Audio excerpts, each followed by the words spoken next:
Praise God, church. I want you to turn to your neighbor and tell them Jesus is King.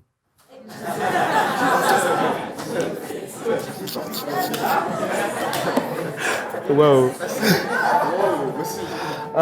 Yes. I thank the Lord for this opportunity to speak to you all today. I have a bit of a cold, but I'll try as much as possible to enunciate my words properly so that you can be able to. Yeah. So, the title of my sermon today is not Jesus is King, but Christ is the author and finisher of my faith. And the reason why I use the article my faith is because, one, I cannot speak on behalf of your faith. I can only speak on behalf of my faith and what I believe Christ to be in my life. But I will not focus on the story of my faith, but more on Christ as the author and finisher of it. Now, imeandikwa hapo, nataka tu kuiona iki-scroll hapo juu. So, the definition of author, there are many definitions of who an author is, but the one that will be relevant to this sermon is an author is the originator of a plan or an idea. The one that authors is responsible for the things that exist. He's also the one who has significant influence on the state of what that thing is. So that is the definition of an author that we will refer to today. Now, to just take you on a journey of how this aspect of an originator comes about is, as you grew up, your parents had an idea of who you are. Like when you were young, as a child growing up, as you are busy trying to discover your senses, who you are as a person, they had an idea about who you are. Similar to how the parents in this community have an idea of what their children are based on what they've seen thus far. Right now, when we see King playing the drums, we are like, wow, this guy may be the next, Travis Baker, like a very reputable drummer. And there's that idea that is planted in his head as he's nurtured towards it, right? Then from there, they go to school. When they're in school, based on their performance, based on their extracurricular activities, the teacher has an idea about the student. One way or another, the teacher fashions the student towards what he sees or what he interacts with. Understood? Then from there, you go into employment, where your boss sees potential in you and again originates a plan or an idea for your success. What you will be in terms of the exploits you'll be able to accomplish in the marketplace. And then from there, you can say you joined a ministry. When you're joining a ministry, the leadership also has an idea about who you are based on the revelation they have of you from the relationship with God, right? Then from there, you have your friends. It's often said that show me your friends and I will show you who you are. So then your friends and your circle of friends have an idea about who you are. And based on your interaction, it's planted or it's planned, or basically the situation avails itself in such a way that you manifest certain qualities that endear you to your friends. Then you get married. Then your spouse has an idea about who you are. And basically, they're stuck with all those other ideas that you've gotten since growing up. Throughout your growth, your person has been pelted with narratives. Narratives that stem from the different authors that your growth has ushered you into. Right? Now, I would like to state the following. As you are seated here, all of you, for those who are seated here, and for those watching at home. Sorry, yeah, that was a joke. Yeah, it was funny in my head, but kwa ground, Kwa ground, vitu ni different. Yeah, so throughout your growth, your persona has been pelted with narratives. So some of you currently here are subscribed to a narrative willingly or to a narrative that was given to you. The sermon of my title is Christ, the author and finisher of your faith. And as we continue, I'd like us to define this word, key word called narrative. Now, a narrative, from the simple definition, is a spoken or written account of events of your life. But a more precise definition of this is a representation of a particular situation or a process in such a way as to reflect or conform to an overarching set of aims and values. That will be a very important reference. Now, a narrative can be good or it can be bad. It can liberate you or constrict you. When your parents were watching you grow, they would have narratives about you. Good ones, you'd feel liberated. You'd feel like the world is yours to conquer. You can go out and do whatever you want. If they had a bad narrative, well, the story becomes different. You feel constricted. You feel defined in such a way that limits you from your full expression. Now, to best explain this, I want to tell you guys a story for two reasons. One, people are hardwired to understand content in story form. That is why you will remember parables more than scriptures. Or when you're telling a story, you will tell it in story form in order to pass a message. The second reason is my sermon is very short and I need this story. So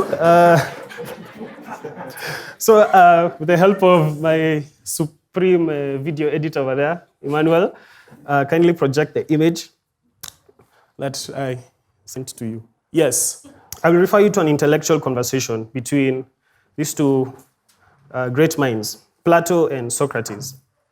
And since we are an intellectual community, then I owe it to you to stimulate your minds. So let me just read it as it is.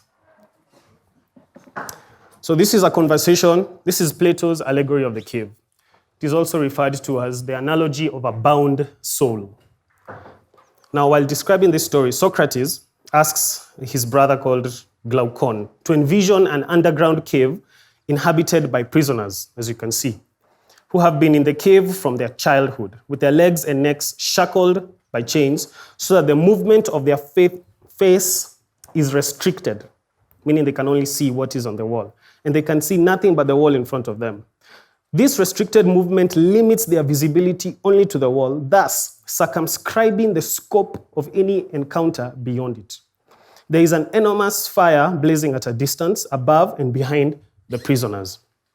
And between the fire and the prisoners, there's a raised walkway meant for an object to pass. The shadows of all sorts of animals or objects, as shown in the image, fall directly on the wall, thus providing the sole view for the prisoners to see.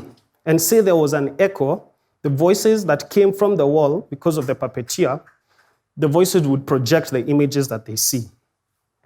Hence, the only way for the prisoners to get acquainted with their surroundings is to decipher or interpret the shadows and consider them to be part of their real world. They start naming each and every object and amongst themselves declare the quickest one to observe the passing shadows and point out which followed after or before or were together as the winner, with intellectual knowledge and ability. Socrates further says that, what if a prisoner is released by someone and is forced to suddenly stand, move his neck and made to look towards the fire and the objects whose shadows he had seen before? Wouldn't all this hurt him? Wouldn't all this confuse him? If someone were to tell him that the shadows he saw earlier were an illusion, if someone was to say that the shadows that he saw earlier were an illusion, but what he sees now is the reality, and then someone drags the prisoner to see the outside world and hold him in the presence of the sun, as shown. He, like all the prisoners, being accustomed to dim light, turns his gaze away from the bright sun. His vision being temporarily overcome by the intense light, the outside world was beyond his comprehension. Slowly, he gets used to the existence of the new world, which delineates the fallacy of that inside of the cave. Now, on an intellectual journey, he discovers the real shadows of the outside world, the reflection of objects in the water, the beauty of the mother nature, the skies, the stars, the moon, and almost divine experience of the newly found mystical world. Next, he begins to study the sun and its surrounding, leading him to reason the sun is the cause of all things from the seasons to the years. All of this his fellow prisoners are unaware about. He considers himself lucky and blessed for the changes he undergoes and pities the prisoners living in the same old habitat. In his old situation, he remembers how they would compete to recognize each passing shadow, that of which is nothing compared to what he is able to grasp and see now. Now, what if this prisoner were to return to the cave and find the other prisoners busy competing and asking him to join in? Wouldn't the shadows appear a blur to him because his sight is still weak by the sudden exposure? And before he could adjust to the darkness, the prisoners start to ridicule him for having lost his eyesight. Most of you remember when you used to play outside in the compound, yeah? When you're exposed to the sun for so long and then you quickly rush into the house, what happens to your sight? You can't see clearly, right? So here is a narrative that is made by the prisoners. You went outside and you saw something and you've come back and now you're blind. So that discredits whatever it is that you saw. Because the physical effects is that you can't see anymore. Us, as prisoners, we can see.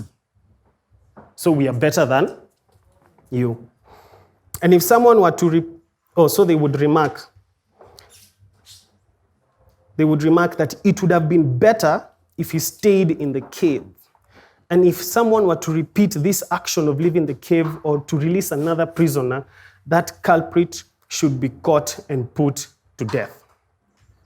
He tries to persuade his companions that outside there is a more real world and what they saw were mere shadows of the real objects. He tries to point out the deep-rooted ignorance of their fellow prisoners who are trapped within their own confinement of pseudo-intellectualism, but the prisoners try to resist enlightenment and condemn him for moral misconduct and loss of ethical values. There's an infamous author by the name of Chimamanda Ngozi Adichie who gave a talk and he gave a speech on the danger of a single story. Show a people as one thing and as only one thing over and over again, and that is what they become. Now, I know I'm referencing some infamous characters here and there, but worry not, there's a method to my madness.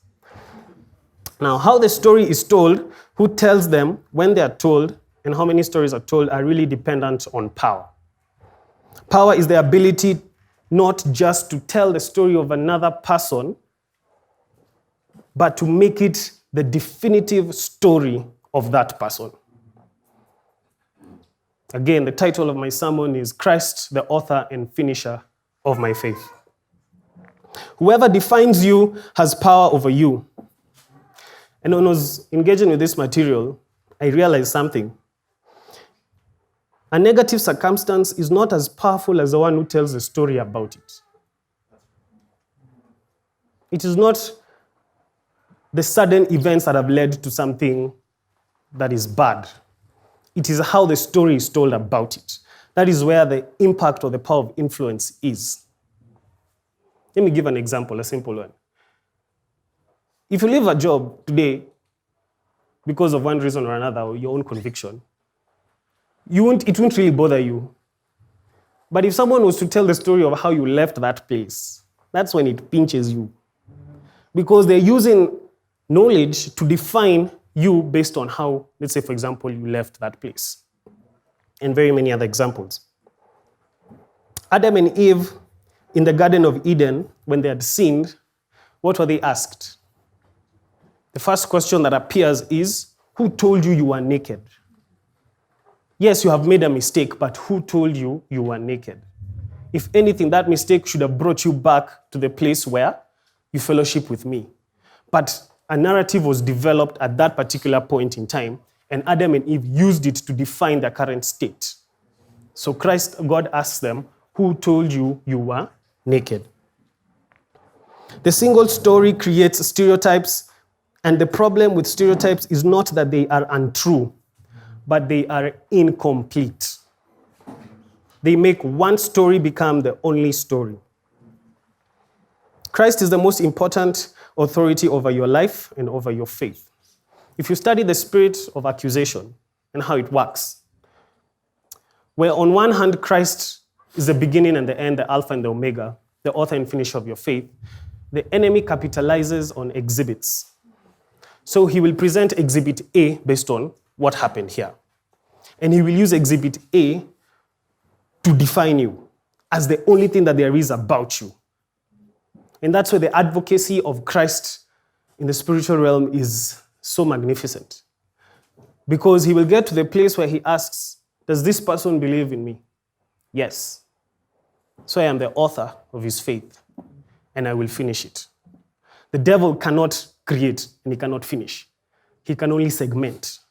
So he segments situations in your life, bad situations of weaknesses, and he tries to project them as the only thing that there is about you. And that is what happens, or that is the symbolism that is derived from the people who have been chained. They've been held captive by that single story dynamic. Sun Tzu says, if you know your enemy, but you do not know yourself, then you have lost the battle.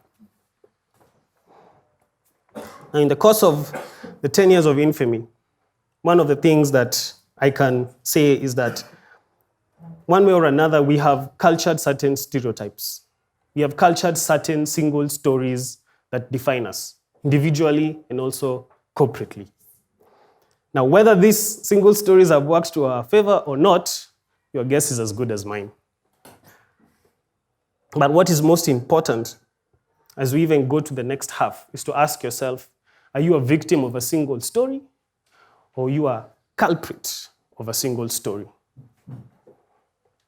Let's go to Matthew 16. Matthew 16 from verse 13. I'll read it bit by bit as I expound.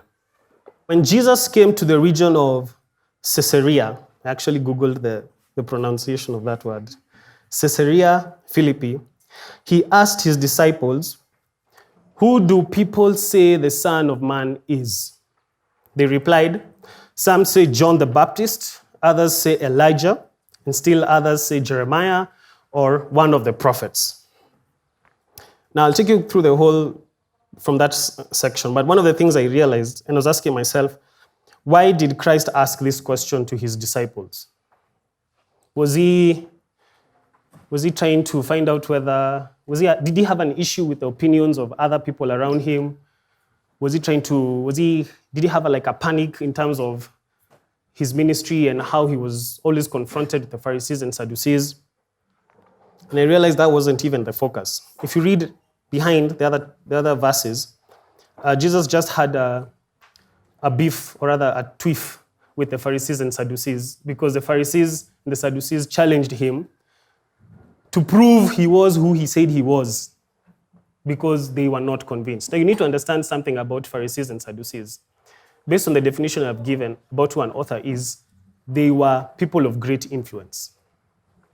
These were heavy hitters in terms of understanding the letter of the law. They could not be rivaled. They were the top of the top.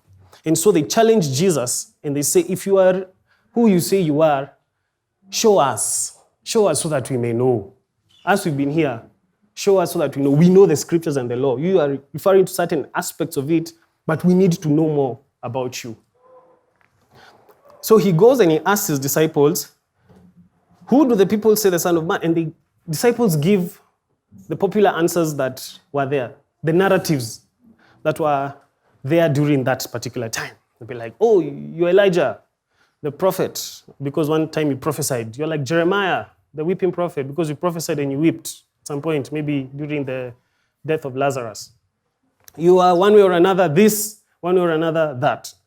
So they were telling Jesus what was being said about him. Now, to understand this better, I'd like to also use another image. There's a man called Solomon Asch.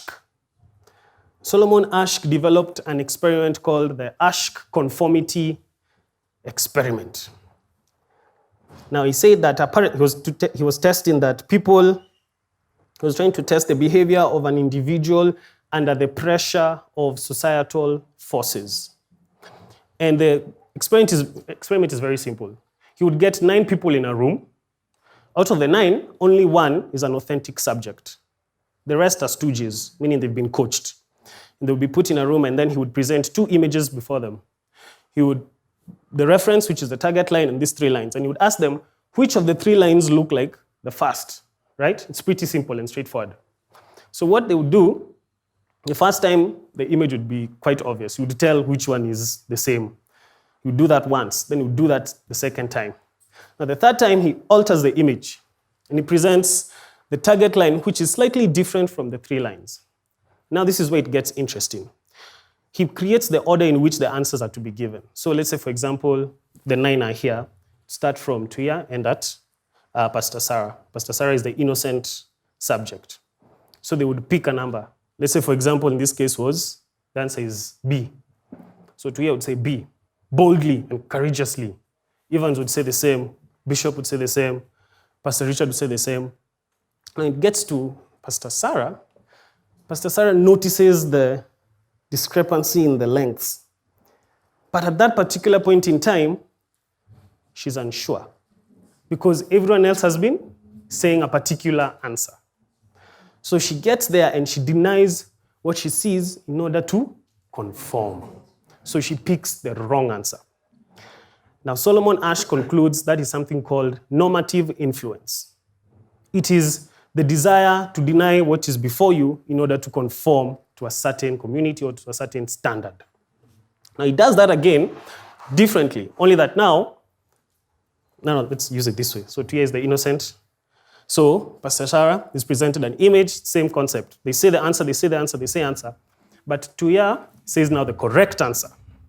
So what happens is that once she says, let's say, for example, everyone has said B. Tuya says, no, answer is C. They all react in shock. Have you ever been in class where you've given a wrong answer and everyone is like, where umetoka happy? Have you really been in this class? That was the effect they were given. They didn't say anything, they just gave that effect. So what happens to Tuya? She becomes a bit unsettled. She's like, okay, sawa. So they do it again, and this time she changes her answer to that of everyone else. That is called information influence, where you think the group is better informed than you are. So you conform in order not to make waves. So when Christ is asking the disciples, who do they say that I am?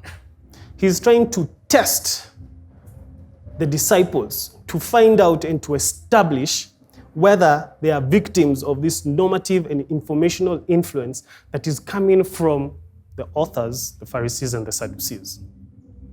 He's trying to see, fine, you people have been following me, you've been... And then another interesting thing is that whenever Christ was attacked by the Pharisees and the Sadducees, the disciples were always in close proximity. So they would hear and they would see. They would see people who they looked up to as titans in their field criticizing Jesus or testing Jesus. And they would see the responses. Fine, they would take a backseat and, because Jesus was the one who was like doing most of the talking. But that was the thing that Christ was trying to test, whether anything had seeped through the cracks. And this is confirmed by something he says later on. He tells them, beware of what? Beware of the yeast of the Pharisees and the Sadducees. By now you all know how yeast works, right? For you to understand exactly, just to paint a more precise picture of the situation that was there. You see, in those days, the Jewish parents had one aspiration for their sons, and that is to be trained under a rabbi. That was a very important hallmark for someone who grew up in that period. They would really push their sons to go to the synagogues, go learn about the Torah, go learn about the majesty of the God who delivered us from Egypt and all that. So that was a very important reality. Number 2, in Luke 3:23, this is an interesting thing I discovered. In Luke 3:23, it says Jesus' ministry began at what age? Around 30, right? Now, according to rabbinic traditions, you'd not be a rabbi if you had not reached 30. according to history. Basically, the message of redemption, Christ would have executed it at any given point, but he needed to wait for the right moment, for the right social acceptable moment to be able to execute that mandate. Now, for you to be raised under a trainee or to be a trainee or under a rabbi, there are two things that happened. If you are not recruited, let's say by a rabbi, the likes of Gamaliel and Ananias and the likes, if you did not get into the synagogues to be trained in the scriptures, you do other things like you become a fisherman, you get into the family business or whatever it is there, become a tax collector, or you become a carpenter. And the interesting thing about this reality, when I was thinking about it and I was reading the history, I realized something that was very peculiar about the disciples. Emmanuel, go to Matthew 17, 24 to 27. So I've highlighted two things. One, the designated age in which one would actually become a rabbi. Two, the Jewish aspirants of the parents for what they wanted for their sons. Now in Matthew 17, I'll read from 24 to 27. We'll just read. After Jesus and his disciples arrived in Capernaum, the collectors of the 2 drachma tax came to Peter and asked, "Doesn't your teacher pay the temple tax?" Next. "Yes, he does," he replied. When Peter came into the house, Jesus was the first to speak. "What do you think, Simon?" he asked. "From whom do the kings of the earth collect duty and taxes, from their own sons or from others?" "From others," Peter answered. "Then the sons are exempt," Jesus said to him. "But so that we may," here's the interesting thing, "but so that we may not offend them," Peter was confronted by someone in the temple. "Go to the lake and throw your line. Take the first fish you catch, open its mouth, and you will find a 4 drachma coin." 4 drachma coin was equivalent to 1 shekel. "Take it and give it to them." Now here's the interesting thing. For who? My tax and? So those are 2 people identified there that were supposed to pay tax. Sindio, who and who? Jesus and Peter. Go to Exodus 30:14. Using the law of first mention that we were taught by Rev Dan. Go back to verse 13. Now this was when Moses was telling them about the atonement, the temple tax. And he says, each one who crosses over to those already counted is to give a half a shekel, according to the sanctuary shekel, which weighs 20 gerahs. This half shekel is an offering to the Lord. Go to the next one. All who cross over, those 20 years old or more, are to give an offering to the Lord. Those who cross over, who are? Who are the people, now back in Matthew, who are told to pay the tax? Who was told to pay the tax?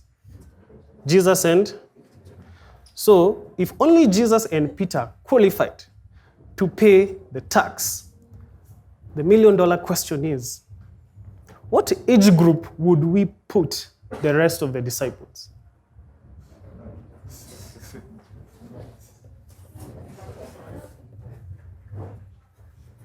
At what age group? Jesus, he was to fulfill the law. Let me tell you, the scripture can really shock you. The age in which someone would be qualified to be trained under a rabbi was between the age of 15 and 18, if you read your history. So Jesus was dealing, let me tell you, Hollywood can deceive you. If you watch the movies about Easter and everything, there's a way they depict it. They depict the disciples. But if you read the scripture, you discover something totally different. That's why I say, kwa ground vitu ni. Jesus complied with the law that was there, the prevailing law that was there, by telling Peter, pay my tax and yours. Because at that particular point in time, those are the ones who qualified to pay temple tax, meaning the rest of the 11 disciples were not qualified to pay temple tax. And if the age of paying temple tax was 20 years old, it means the rest were below that age. Now, ask yourself, at that age, in your teenage years, what was your outlook about life? That was the age of YOLO. You were very impressionable. Everything was a trigger. You'd be here, you'd be there. This is this, I am this today. I'm like that tomorrow. Trap this, trap that. You are all over the place. So, the disciples at that time, they were very young and impressionable. So on their own, and here's another interesting thing. Ask yourself, where did Jesus pick the disciples from? Did he pick any from the synagogue? Matthew was a what? Peter was what? James and John were what? Basically, annual kupata cut-off points za kuingia synagogue. They didn't get the cut-off points to get there. And Christ himself didn't even get that place because they referred to him as what? A carpenter's son. Because when he was 12 and he went to the synagogue and he realized their thought process about the law, he was like, I'm not doing this. You are the ones who are lost, not me. You get? So he goes, when he reaches the right age, he goes and he starts picking disciples. He starts picking people who had a narrative about them as unworthy to be trained under the immense knowledge of the likes of Gamaliel. But God is clever. He still ends up balancing it out by putting another person in the synagogue who would be transformative. That person is called Saul, who would later be Apostle Paul. So at this particular juncture, what is happening is that the disciples would not be able to handle the onslaught they would get from the likes of Gamaliel, Ananias, and also the disciples of Gamaliel and Ananias, because they had their own clique. Guys would walk around referring to themselves, I'm a disciple of Gamaliel. Yo, you better recognize. I'm a disciple of Ananias. I understand the law. They were privileged. It's like someone who went to Harvard and someone who went to Dumberi. So, these were people, he was trying to test whether had these young, impressionable people that he was training into the knowledge of who God is, have they succumbed to the peer pressure or the criticisms that these outwardly influential people were saying about Christ? And this was a very important question because, for me, this is a question that we'll find that God has asked us very many times in our journey. He asks you, who do they say that I am? So that he can test the level of conviction in your heart, whether you're stable in what you know about who Christ is. Now, caveat, one of Saul's confession, remember the story of Saul? One of Saul's confession when God rejected him as king and was coming to repent to Samuel it's in Samuel 15 verse 24. I have sinned. I violated the Lord's command and instruction. I was afraid of the men, so I gave in to them. One of the downfalls of King Saul was that. Peer pressure. A place where he was not comfortable in who he was or what was decreed about him, and so he ends up trying to make sure he fits every obligation, societal pressure or societal construct, and he uses that to define him. So if you suffer from something called FOPO, which is the fear of other people's opinions, then this sermon is for you. Verse 15. Matthew 16, verse 15. And he says, "But what about you?" he asked. "Who do you say I am?" So the focus now shifts. You've heard what they've been saying. Naje wewe. Who do you say that I am? Now this,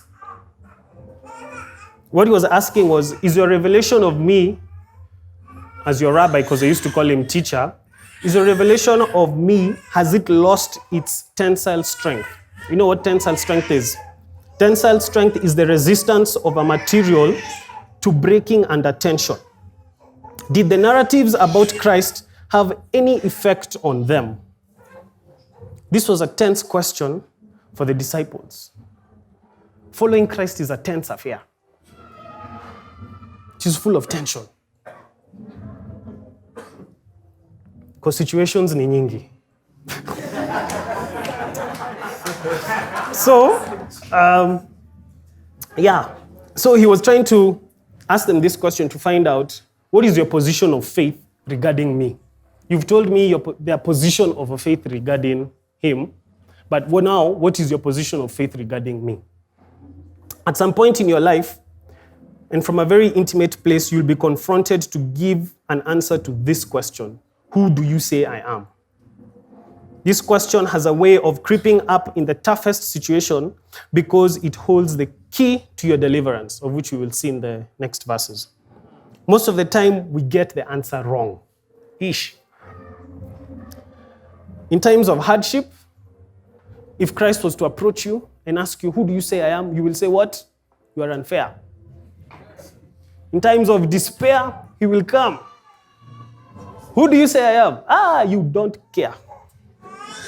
In times of peace and prosperity, he will ask, who do you say I am? You'll be like, God is never that serious. I can get away with some stuff.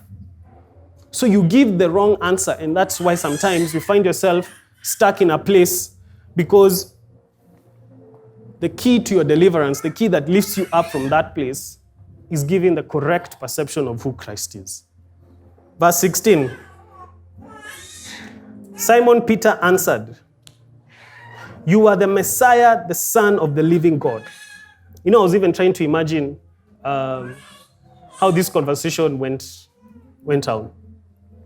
So Jesus is over there. He's asked them, who do you say I am? They give everything that they know. Basically, it's like a knowledge dump. You're a prophet, this. And then he asks them, so, Najewewe, who do you say that I am? And I was picturing the situation like there was pin drop silence. Like there was... Now what do I say? Me, I've seen Christ multiply bread. So, who is he to me? I have seen him walk on water. So, who is he to me? And it took the inspiration of the Holy Spirit to convince one of them. And the person who answered this question already had a narrative about himself. Peter. Most records say he was the most impulsive and emotionally disoriented individual. So you would not think he would be the most confident person to give the correct answer. So Jesus replies, you are blessed, Simon, because my Father in heaven has revealed this to you. You did not learn this from any human being. That's the Message version. Other versions say you did not learn this from flesh or blood. Flesh. Yes, flesh and blood. By the way, you guys, have you noticed me and Bishop have the same shirt? Unaona? Yes, so, yeah. In case you did not know, now you know. So, you did not learn this from any human being. So it got me asking myself, can human beings reveal certain aspects of Christ to you? Human beings can reveal to you aspects of Christ, but a greater revelation rests in God telling you who Christ is. Hence the season of being told, secret place, go to the secret place, prayer closet.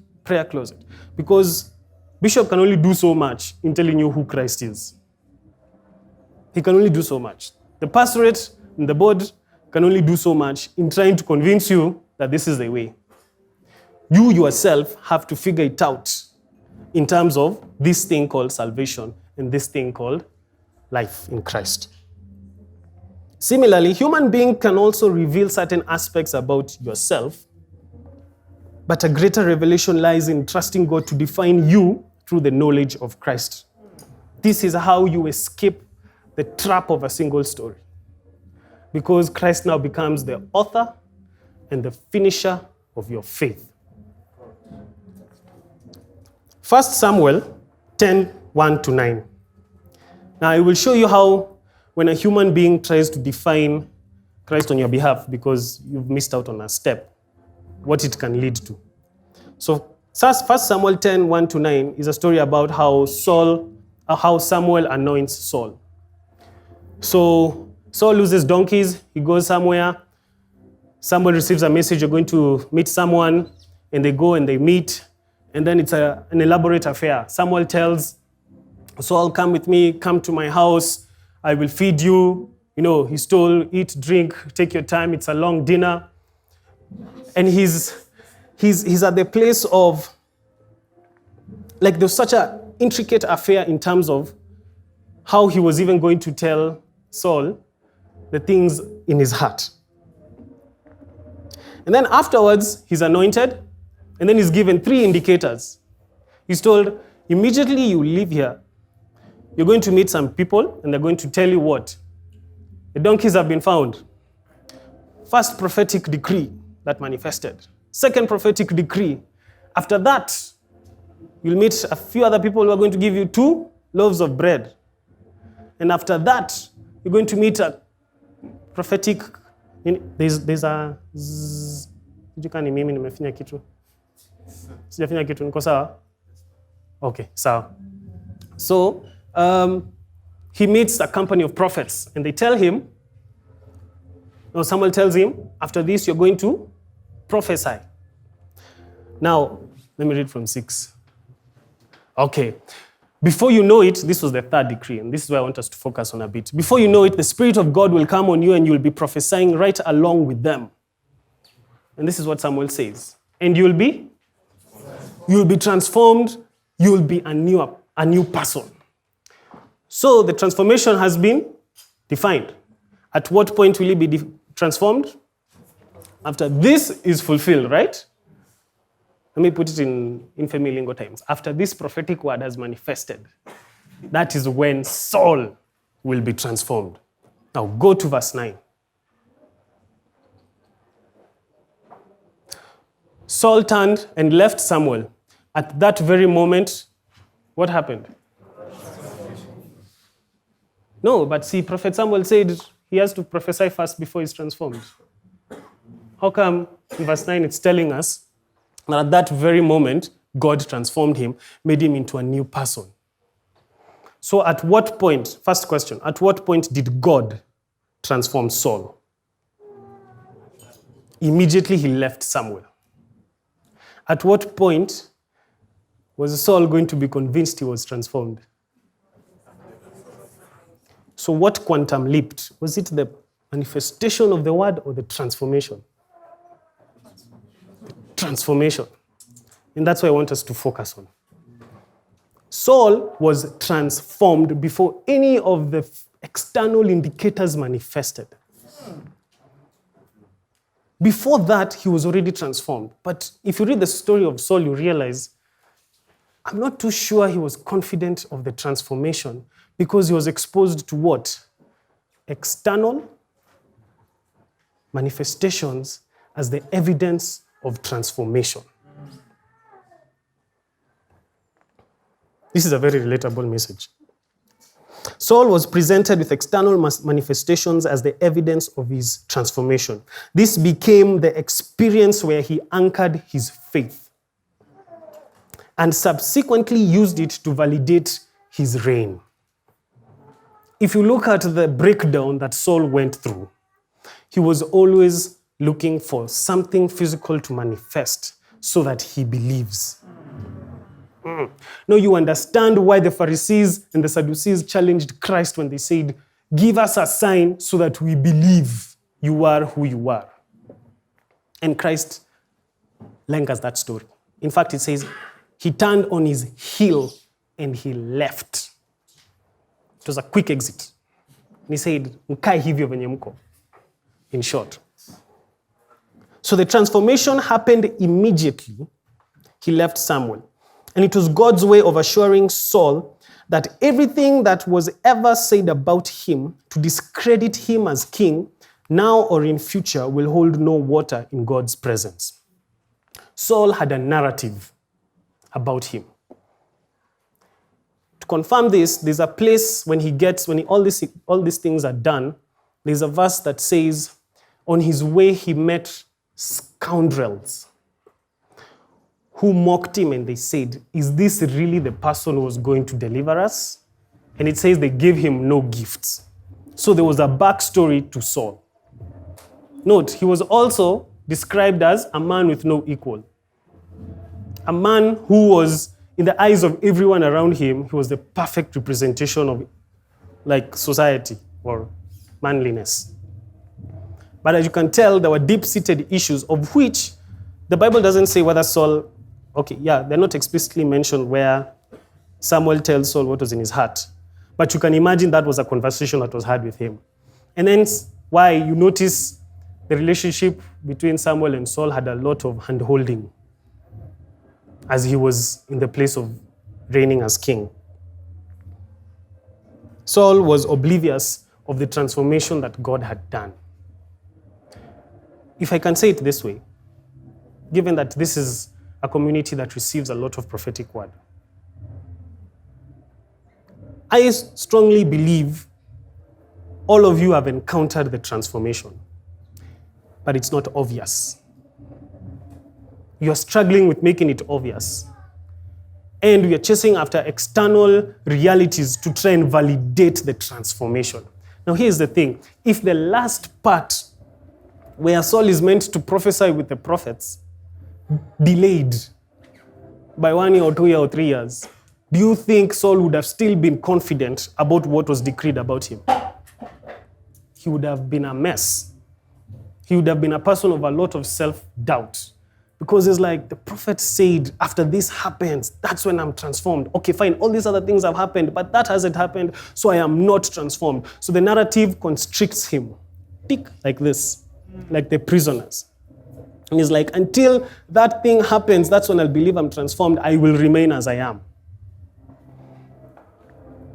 Compare this with his counterpart, King David. 1 Samuel 16, verse 10. Samuel is told, I've rejected Saul as king. Now I'm sending it to someone who is after my own heart. Notice also another thing. Samuel was given the message to anoint Saul because Christ wanted to avert a crisis. The Philistines were becoming a pain, and he wanted to get rid of them, so he looked for someone to do that job. But when he's anointing David, he says, I have found one who is after me. Not one who's going to avert a crisis. He's saying, I have found one who's after my heart. And he got something very interesting. God can raise a man to avert a crisis in order to lead him to the full revelation of who he is, or he can raise a man who has the full revelation of who he is in order to avert a crisis. It's That's why David could not kill Saul when he had the opportunity, because he did not know at what point his faith was with God. I don't know whether you're on your way getting to know God, or you're on your way wherever. So he was like, wait, me siwezi guza story. There's one who has spoken over your life, so I will not engage further than I can. And when I looked at this relationship, so yes, he goes and he asks Jesse for 7 sons and they bring them all, and Samuel almost falls into the same trap, but God, and he says, is there anyone else? I like how the Message version describes David. He says, yes, there's another one. They call him, what? A rant. Narrative. He was already defined according to everyone who was within his circles. A rant is usually, the meaning is a young but contemptible person. Someone who's unworthy. That was the narrative that David had in the house of Jesse. The troublemaker. You are not fit even to go to war. Go herd sheep. That's your mandate. So he gets this narrative that is there. Samuel comes and he prays for him and he anoints him. And then he leaves. Nothing else. He's not told, you're going to kill a bear, and then you're going to kill a lion. And then one day you will find 5 stones, and that will deliver the nation of Israel. Oh, and then this will happen. No. Samuel anoints him, and he disappears. He goes back to doing what he was doing. Bishop akona vitu nyingi za kufanya. So he anoints you and then he goes back to doing what he was doing. You get? Responsibility now is yours. Mwache kusumbua bishop sana. So, he says that the Spirit of the Lord came upon him like a rushing wind. And he says it vitally empowered him for the rest of his life. One thing about a transformation is that it changes the narrative that is there. And that is where the work is. It's not in the manifestation of the promise. It's in embracing the transformation. That is where the heavy lifting is. That is where you contend with forces in the spiritual realm. Because of that narrative, because the devil capitalizes in selling it to you like this. And he knows if you buy into it, my work is done. This guy, he'll be like this for another 40 years before he can even do anything. The thing about Saul and Samuel is this. A teacher can teach you all that he knows about physics, but can't transform you into a physicist. The transformation occurs between the interaction or the knowledge itself and the person. It is the person and the knowledge interacting that transforms him into a new being. The knowledge of Christ as the author and finisher of your faith is what will transform you. You choosing how you relate with that knowledge is what gives you that new transformation, that new identity. Once you believe in the transformation, you become a walking manifestation of everything that is righteous.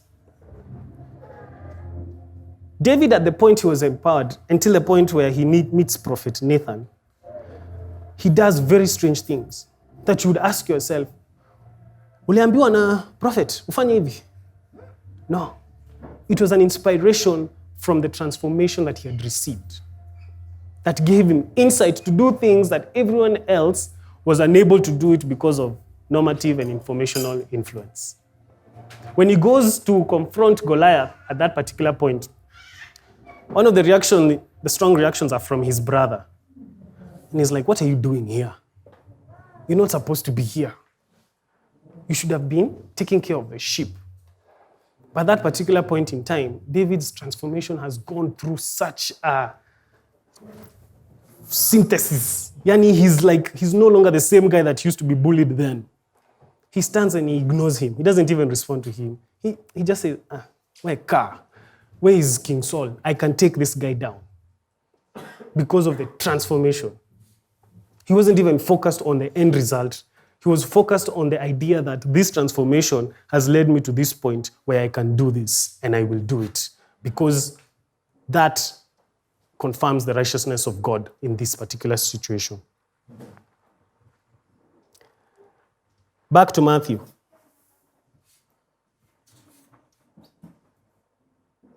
Oh, wait, there's something else. I forgot. No, it's okay. Yeah, back to Matthew 18.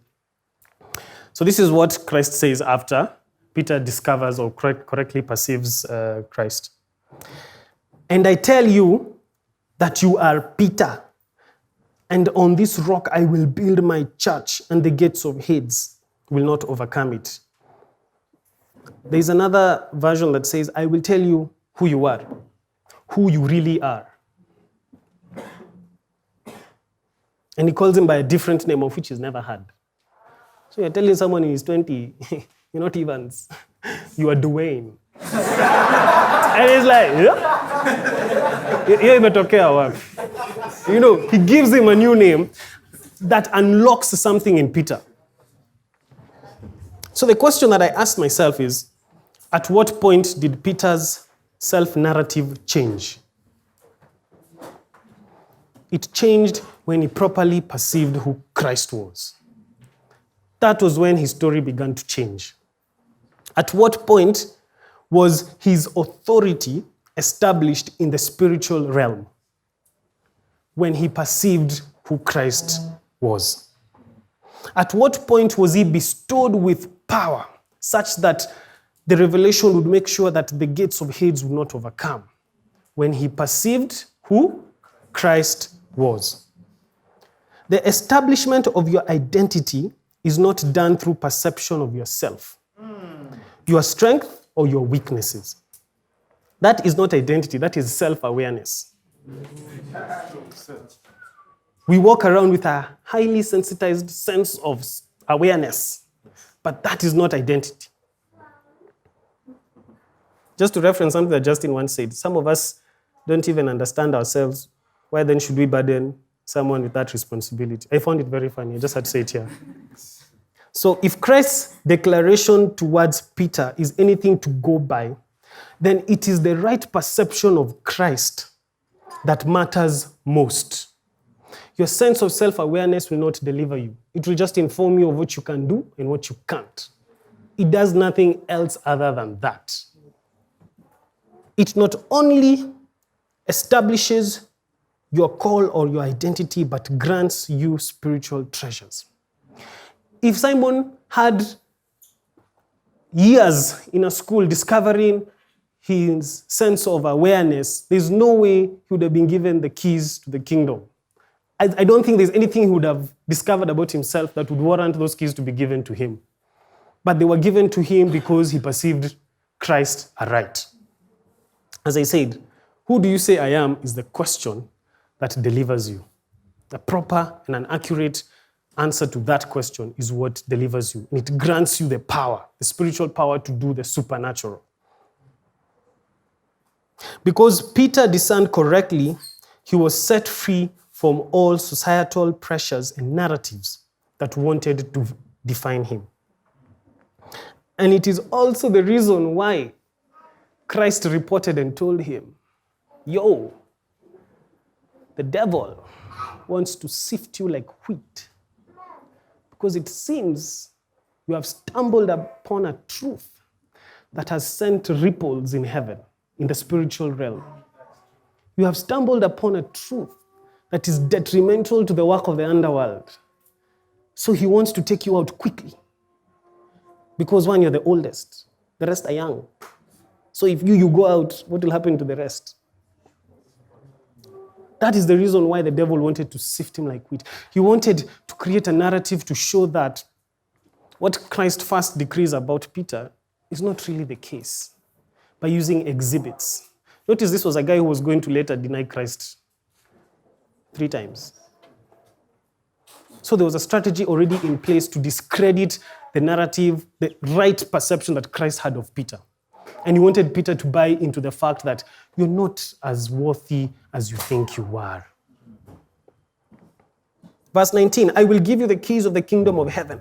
Whatever you bind on earth will be bound in heaven, and whatever you loose on earth will be loosed in heaven. Had the enemy succeeded in trapping Peter in a constricted place, the power that is resident in this revelation would not have manifested. In fact, the church would suffer in short. Do you know the isolated case of Ananias and Sapphira is very interesting because this is my belief.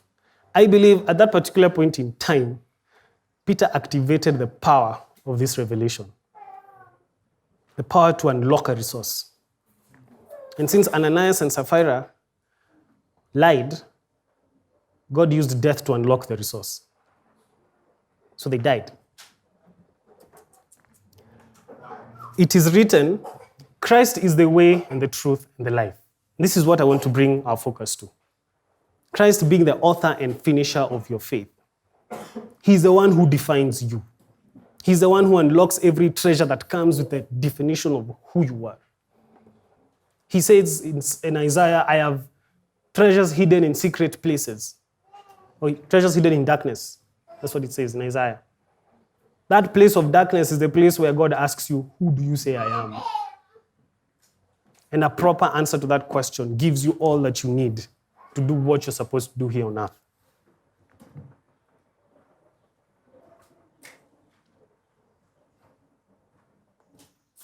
The question, who do you say I am? And the answer therein unlocks all that you need. It comes with its perks, its benefits, and its assurances.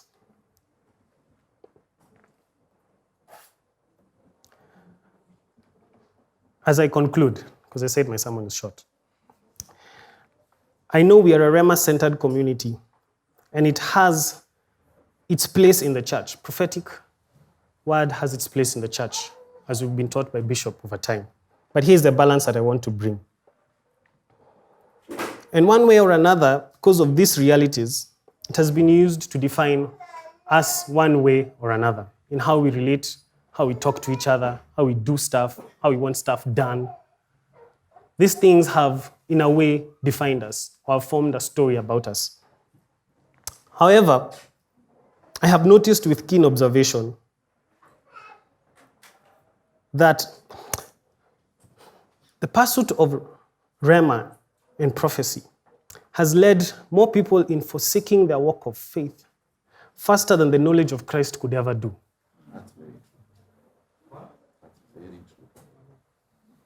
Oh, nirudie? That's what I was waiting. Hii sermon ingeisha. Kama hii sermon ingeisha bila mtu kusema say that again. Anyway, thank you, Goshi. Flesh and blood have not revealed that to you. So let me say it again. However, I have noticed with keen observation that pursuit of Rhema has led people in forsaking their walk of faith faster than the knowledge of Christ could ever do. We should seek to track our transformation into Christ-likeness in and out of season more than the date stamp of a promise. The issue is to track your... and I think maybe that's why sometimes it seems like God is not talking to us. Because we do not have the evidence of Christ-likeness in our relationships with one another. We do not have the evidence of Christ-likeness in how we relate to authority. We do not have the evidence of Christ-likeness with how we relate with people who are not saved. And that is the most important thing. Because at the end of the day, if we do not get this thing about transformation, then we're just like a bunch of souls walking around, and your time will be close. Tracking the transformation of Christ-likeness. If I was foolish yesterday, I will not be foolish today. If I was careless yesterday, I will not be careless today. It's a journey. It's a journey of this transformation. And it's the intentionality behind this transformation is what brings the perks of it. The manifestations of these things, the things that were promised, start to happen without necessarily you thinking too much into it. Because when they happen, it doesn't even be, you'll be like, oh, okay, I'd rather be more like Christ then. And that's the journey as we go into year 10, year 11, 12, 13. Like the core center of it should be as a community and as yourself. As Christ being the author and finisher of your faith, the subject matter is simple, transforming you into Christ. It is not Christ as the author and finisher of my faith so that he can give you external things. It is so that your definition, your story, it is Christ who starts it, and he's the one who's going to finish it. No one else defines you. It is Christ. And there's a place of personal responsibility of it. Saul was lazy in understanding the transformation that happened. You see, Saul was appointed king at a very tumultuous period. In fact, I realized that him appointed as king, nizoleza God hakuwa nataka, akuwe king, akina kekwa. So there's no glory per se. It's no sense for, you're going to be king, but just know, God is not really happy with this, but you'll still be king. Because later on, I think previously, Saul gives a list of, you've asked for a king, this is what the king will do. And then all of a sudden, now you're going to be king. I'm like, haina ile ladha, nataka. He didn't trust the transformation to the point where he panicked so much that he consulted a medium to bring Samuel back to tell him what he should do. He was transformed when he left Samuel, but he was still clueless throughout his whole reign. Christ is the originator of your identity, the Alpha and Omega of your existence, and the author and finisher of your faith. I'm done.